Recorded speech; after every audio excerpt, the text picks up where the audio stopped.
नमस्कार दोस्तों, आपका एक बार फिर से निर्मल पाठशाला यूट्यूब चैनल पर हार्दिक स्वागत है। तो दोस्तों, आज से हम हाथ से लिखे हुए नोट्स हैं जो उनको राजस्थान का इतिहास है उसको शुरू करने वाले हैं। और इसमें सबसे पहले हम राजवंश को लेने वाले हैं। राजवंश में भी हम सबसे पहले चौहान राजवंश पढ़ेंगे। तो बहुत डिटेल में पढ़ेंगे, बहुत बारीकी से पढ़ेंगे ताकि इससे कोई क्वेश्चन बाहर ना जा सके। तो दोस्तों, ध्यान से पढ़ना है। और सबसे पहले राजवंश ले रहे हैं, चौहान राजवंश। तो शुरू करते हैं वीडियो को। तो सबसे पहले आप यहाँ पर देख सकते हैं चौहान राजवंश। अब चौहान राजवंश में सबसे पहले हम लेंगे इसकी सामान्य जानकारी। अब सामान्य जानकारी में क्या है कि इसका मूल नाम क्या है, यानी कि इसकी उत्पत्ति कहाँ से हुई, इसका मूल शब्द क्या था। तो दोस्तों, आप यहाँ पर देख सकते हैं मूल शब्द, यानी कि चौहान राजवंश का मूल शब्द चाहमान था। यानी कि जो चौहान राजवंश है उसका मूल शब्द यानी चाहमान से इसकी उत्पत्ति हुई है इस शब्द की। तो चाहमान का अर्थ क्या है, इसका भी मतलब जो प्रत्येक वर्ण है उसका भी प्रत्येक उसका अलग अलग अर्थ है।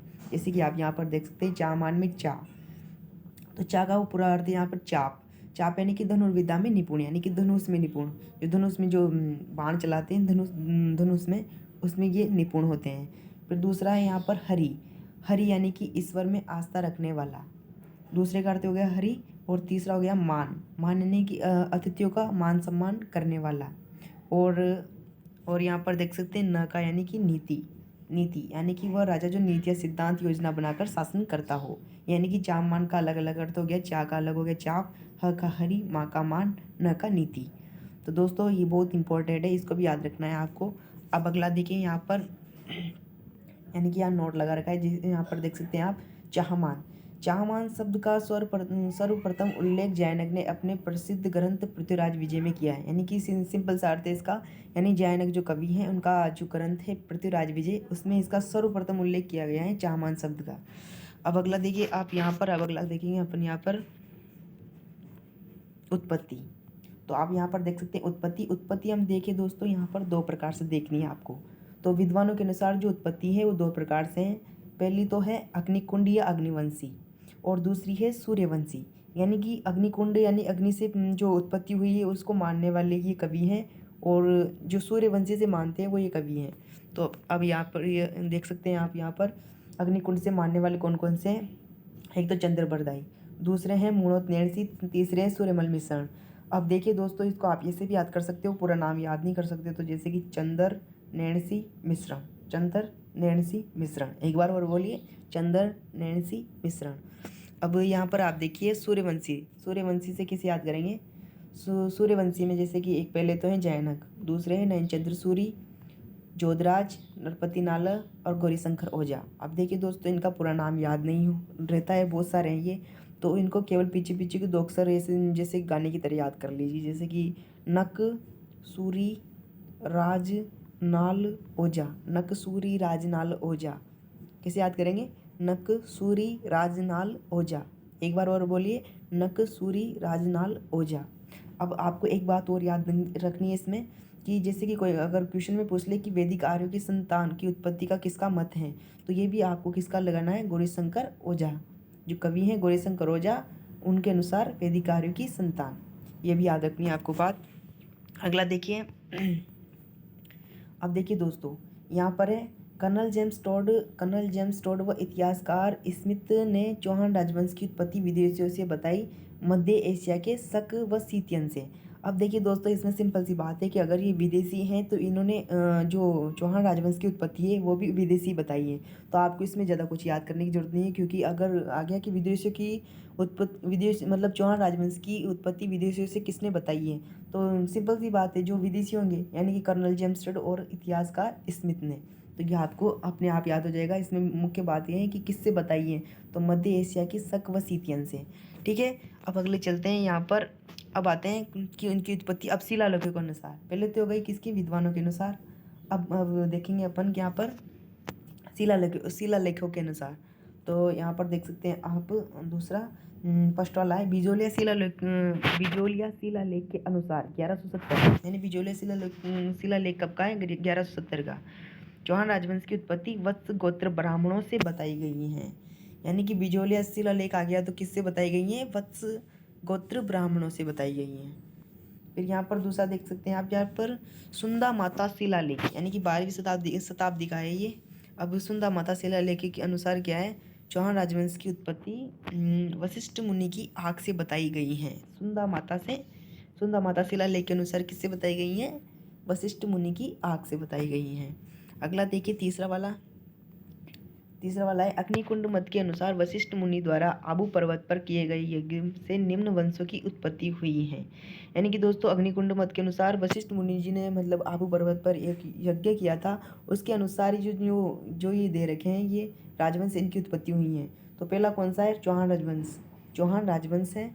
दूसरा है गुर्जर प्रतिहार, तीसरा है परमार, चौथा है चालुक्य। तो 4 राजवंश हो गए ये।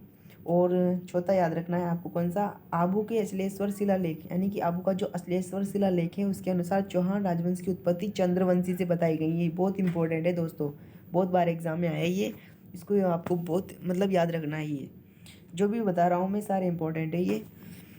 और दोस्तों देखिए यहाँ पर अब आगे मुख्य बात क्या है? संस्थापक कौन है? जैसे कि इसका सर्वप्रथम जो संस्थापक कौन है, यानी कि आदि पुरुष कौन है, इसका मूल पुरुष कौन है? तो सबसे पहले यहाँ पर देखिए आपको वासुदेव चौहान ने 551 ईस्वी में सांबर झील के आसपास के क्षेत्र को विजित कर चौहान राजवंश की नींव रखी। इसलिए वासुदेव चौहान को चौहान राजवंश मूल पुरुष, आदि पुरुष जनक या संस्थापक कहा जाता है। तो दोस्तों आपको याद रखना है कि यानी कि 551 ईस्वी में किसने? वासुदेव चौहान ने सांबर झील के आसपास के क्षेत्र को विजित कर चौहान राजवंश की नींव रखी थी। और यहाँ पर देख सकते हैं आप साम्राज्य का नाम क्या रखा फिर इन्होंने? सपाद फिर बाद में जो शाकंभरी हो गया, शाकंभरी से अभी जो वर्तमान में क्या हो गया, उसका नाम सांबर हो गया। सबसे पहले सपादलक्स, फिर शाकंभरी और सांबर हो गया। वर्तमान में सांबर के नाम से जाना जाता है। और इन्होंने अपनी प्रारंभिक राजधानी किसको बनाई थी? अहिछत्रपुर, जो कहाँ पर था पहले? नागौर में, मतलब अभी कहाँ है वर्तमान में? नागौर में। प्रारंभिक राजधानी अहिछत्रपुर नागौर में, वर्तमान में नागौर में है। और आगे देख सकते हैं यहाँ पर प्रारंभिक राजधानी हो गया। फिर यहाँ पर बिजौलिया शिलालेख के अनुसार सांबर झील का निर्माण वासुदेव चौहान ने करवाया। तो सीधी सी बात है, वासुदेव चौहान ने जहाँ पर नींव रखी तो वहीं पर सांबर झील का नाम जो सपादलक्स शाकंभरी था, वहीं पर सांबर झील का निर्माण वासुदेव चौहान ने करवाया। ठीक है, अब अगला देखते हैं। ये बहुत अब 5 जो पॉइंट है वो बहुत इंपॉर्टेंट है। अब देखिए यहाँ पर चौहान राजवंश की शाखाएं, यानी कि जो अलग अलग शाखाएं हैं उनके मतलब संस्थापक कौन है। तो सबसे पहले अपन ने यहाँ देखा सांबर, सपादलक्स, शाकंभरी, एक ही नाम है ये, वर्तमान में सांबर है। और जो प्राचीन काल में शाकंभरी सपादलक्स के नाम से जाना जाता था। तो वासुदेव चौहान ने इसकी स्थापना कर मतलब संस्थापक थे इसके। अब दूसरी में नाडोल के चौहान, नाडोल कहाँ है? पाली में। तो नाडोल के चौहान कौन के संस्थापक कौन है? लक्ष्मण चौहान। फिर तीसरा देखिए अजमेर की चौहान है अजयराज चौहान है, बहुत इंपॉर्टेंट है, इसको आगे जाकर हम पढ़ेंगे। और रणथंभौर के चौहान गोविंदराज चौहान, इसके बारे में पढ़ेंगे हम आगे जाकर। और जालोर के सोनगरा चौहान कीर्तिपाल चौहान, इनके संस्थापक कीर्तिपाल चौहान है। फिर है बूंदी के हाड़ा चौहान, इसके संस्थापक है देवा चौहान। और सिरोही के देवड़ा चौहान है लुम्बा चौहान। अब एक बात यहाँ पर ये भी याद रखिए, तो जैसे कि स्वयं की स्वर्ण मूर्ति का अंतिम संस्कार करने वाला बूंदी का शासक कौन था? तो इसका वो शासक था उम्मेद सिंह। एक छोटी सी बात याद रख लीजिए आप, ये स्वयं की स्वर्ण मूर्ति का अंतिम संस्कार करने वाला बूंदी का शासक उम्मेद सिंह था। अब देखिए यहाँ पर संबंधित ग्रंथ, जो चौहान राजवंश से सारे जितने भी संबंधित ग्रंथ हैं, इनके जो कवि थे उन्होंने जो ग्रंथ लिखे हैं इंपॉर्टेंट, जो बहुत ज़रूरी हैं, जो एग्ज़ाम में आ सकते हैं या आते हैं, वो यहाँ पर लिखे हुए हैं और इनको आपको याद करना है। सबसे पहले कौन सा? सबसे महत्वपूर्ण तो आपको चंद्रप्रदाय का जो पृथ्वीराज रासो है ये याद रखना है। चंद्रप्रदाय का कौन सा था? पृथ्वीराज रासो। दूसरा है जयानक अभी पढ़ाया है मैंने, जयानक पृथ्वीराज विजय, जिसमें चामान शब्द की सर्वप्रथम उल्लेख किया गया था। तीसरा है नयनचंद्र सूरी, हम्मीर महाकाव्य, इनका ग्रंथ कौन सा है? हम्मीर महाकाव्य। चौथा है जोधराज का कौन सा ग्रंथ है? हम्मीर रासो। फिर पांचवा है नरपति नाल का बिसलदेव रासो। और पद्मनाभ का कौन सा है?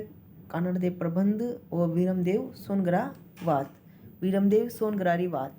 ठीक है, अब यहाँ पर देखिए मेरुतंग का कौन सा ग्रंथ है? प्रबंध चिंतामणि। फिर है राजशेखर का कौन सा है? प्रबंध कोश। और व्यास जी भांडो का कौन सा है? हम्मीर नारायण। फिर है अमृत कैलाश का हम्मीर बंदन।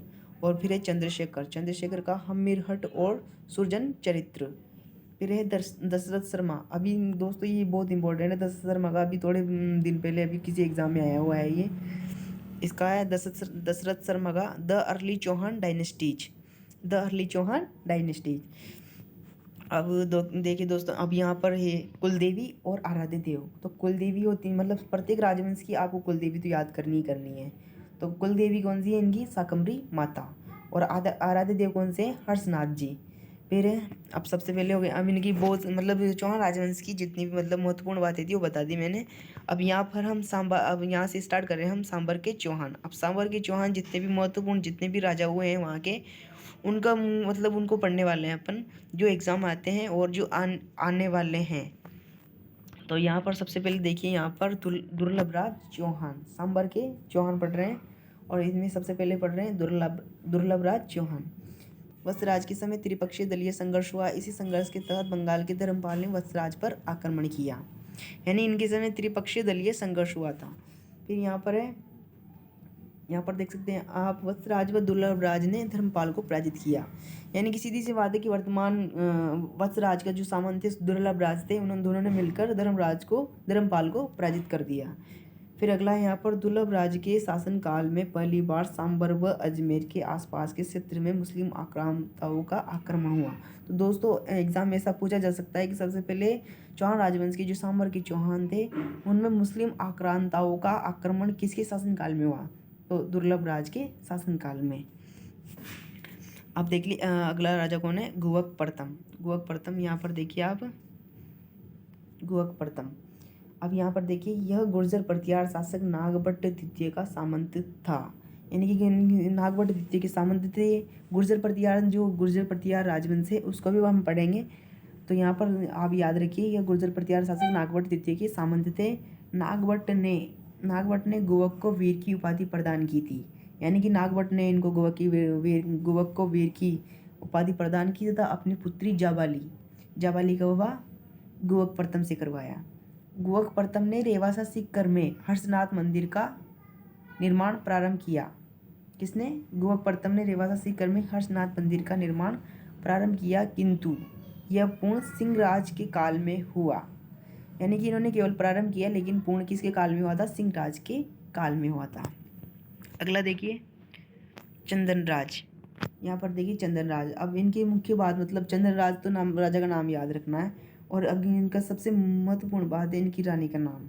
रानी का नाम क्या था? रुद्राणी। और ये रुद्राणी या फिर आत्मप्रभा। अब इनका नाम क्यों याद रखना है? क्योंकि यह योग साधना में निपुण थी।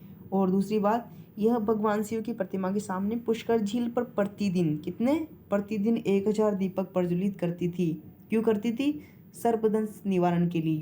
योग साधना में निपुण थी और सर्पदंश निवारण के लिए 1000 दीपक प्रज्वलित करती थी। किसके सामने? शिव प्रतिमा के सामने, पुष्कर झील पर। अगला देखिए आप, वाकपति राज। अब यह देखिए, चौहान राजवंश के पहले राजा जिन्होंने महाराज बब्बराज की उपाधि धारण की। बहुत इंपॉर्टेंट बात है, चौहान राजवंश के कौन से राजा थे जिन्होंने महाराज बब्बराज की उपाधि धारण की थी? यानी कि वाकपति राज। फिर यहाँ पर देखिए, इन्होंने अपने शासनकाल में 188 युद्ध लड़े। अब देखिए कितनी जरूरी बात है, इन्होंने अपने शासनकाल में पूरे 188 युद्ध लड़े थे। इसकी जानकारी किस में मिलती है? भाई जैनक के पृथ्वीराज विजय में, मिलती है। अब देखिए इनके पुत्र कौन थे? एक तो सिंहराज थे और दूसरे कौन थे? लक्ष्मण चौहान। अब देखिए सिंहराज कौन थे? अब देखिए आगे ना, सिंहराज अभी बड़ा था, मैंने अभी थोड़ी देर पहले। तो सिंहराज का, अब देखिए बहुत इंपॉर्टेंट है ये भी। सिंहराज चौहान राजवंश के पहले राजा जिन्होंने महाराजाधिराज की उपाधि ग्रहण की। यानी कि पहले राजा तो कौन हो गए जिन्होंने महाराज की उपाधि धारण की? वाकपति राज। और महाराजाधिराज की उपाधि किसने धारण की? सिंहराज ने। अब सिंहराज चौहान ने राजवंश की स्वतंत्र सत्ता को स्थापित किया। सिंहराज ने किया, लेकिन इससे पहले किन्होंने किया था? गुवक प्रथम ने, जिनका विवाह जाबाली से हुआ था और वीर की उपाधि दी थी। किसने? नागभट्ट द्वितीय ने। तो ये बहुत इंपॉर्टेंट है। प्रथम तो अगर प्रथम पूछे तो गुवक, अगर द्वितीय पूछे तो सिंहराज। फिर अगला देखिए यहाँ पर, ये बहुत जरूरी बात, सिंहराज के काल में हर्षनाथ मंदिर का निर्माण पूर्ण हुआ। प्रारंभ किसने करवाया था? गुहक प्रथम ने, अभी थोड़ी देर पहले पढ़ा है। और पूर्ण किसने करवाया? सिंहराज के काल में हर्षनाथ मंदिर का निर्माण पूर्ण हुआ। अब देखिए विग्रहराज द्वितीय, विग्रहराज द्वितीय, यहाँ पर देखिए आप चौहान वंश के प्रथम प्रतापी शासक, बहुत इंपॉर्टेंट बात है। चौहान राजवंश का कौन सा शासक था जो सब मतलब प्रथम प्रतापी शासक कौन था, ऐसा पूछा जाएगा तो कौन होगा? विग्रहराज द्वितीय। और इनके समकालीन गुजरात में चालुक्य राजवंश का शासक मूलराज प्रथम था। यानी गुजरात में इनके समय कौन था? राजवंश का शासक मूलराज प्रथम था। और विग्रहराज द्वितीय ने भड़ोच, जो कहाँ पर है? गुजरात में, नामक संस्थान पर मूलराज को पराजित किया तथा बड़ौज में आशापुरा माता का मंदिर बनवाया। यानी कि सीधी सी बात है कि गुजरात में बड़ौज नामक स्थान पर मूलराज प्रथम को इन्होंने पराजित किया और वहीं पर आशापुरा माता का मंदिर बनवा दिया। विग्रहराज द्वितीय को खुर्रमजोधकार के नाम से भी जाना गया, यानी कि इनकी उपाधि हो गई कौन सी? खुर्रमजोधकार के नाम से जाना गया। और हर्षनाथ लेक किसने उत्कीर्ण करवाया? वो भी विग्रहराज द्वितीय ने करवाया। अगला देखिए गोविंद तृतीय, इनके समय गजनवी सेना ने सांबर की तरफ आ रही थी, किंतु गोविंदराज तृतीय ने मारवाड़ के समय इस सेना को रोका। और इसकी जानकारी किस में मिलती है? फरिश्ता ने, जो उनका ग्रंथ है तारीख ए फरिश्ता में मिलती है। फिर है उपाधि क्या है इनकी? वेरीघट का क्या अर्थ है? मतलब शत्रु संहारक। ठीक है। अब अगला देखिए यहाँ पर वीर्यराम, इनके शासनकाल में गजनवी की सेना ने सांबर पर आक्रमण किया और सांबर को लूटा। ठीक है। अब अगला देखिए पृथ्वीराज चौहान प्रथम, इनकी उपाधि क्या हो गई? परम भट्टारक महाराजाधिराज महाराज।